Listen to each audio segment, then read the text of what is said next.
Hello everyone, this is Matt from Real World Review, and today we're going to fix the back glass on the Pixel 2. I would assume for the most part this applies to the Pixel 2 XL as well. So the tools you'll need are a razor blade for picking out the glass, some glue of some sort to set the glass down, and some heat. I would also recommend some eyewear as well. So just like the iPhone 8, you're going to be heating up the glass most of the video. So what you want to do is add some heat and start picking at the glass. Some may come off as chunks, others may come off as little pieces like shown. Either way, clean them up when you need to, and just add some more heat. Remember not to go too deep into the phone, or else you may damage some parts. Also remember to be careful with the heat around these major components, like the laser focusing unit, the flash, and the camera. On the far left side, there's a very important cable that you want to make sure not to damage, so be very careful around that area. For me, removing all the glass took about 10 minutes.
So once you're done, you want to clean up this little area where all the glue was to make sure that it's kind of a flat area.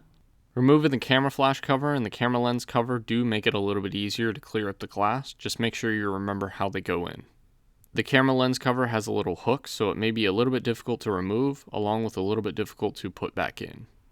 Continue to carefully clean this up, making sure every part is flat, so then when we put the camera lens on there, everything will sit properly.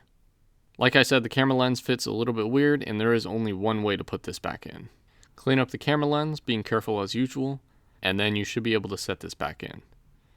Now it may not look perfect, but as long as everything's flat, you should be able to put the glass on there.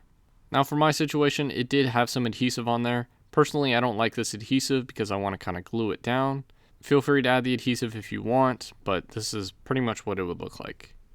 So I'm just going to take off the adhesive, and then I'm going to grab a bunch of clamps. So pretty much I'm going to add this glue everywhere except for where the components are.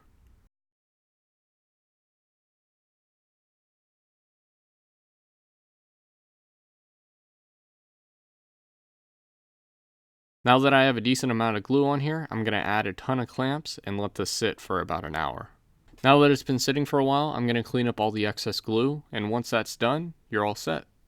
I hope this video helped you out. If you have any questions, leave them in the comment section or on Twitter at MattVarditBR. And feel free to follow me on the social media listed above. Also subscribe to my channel so you can see more videos like this and other review videos as well. And hit that bell button so then YouTube reminds you when those videos come out. Thanks for watching.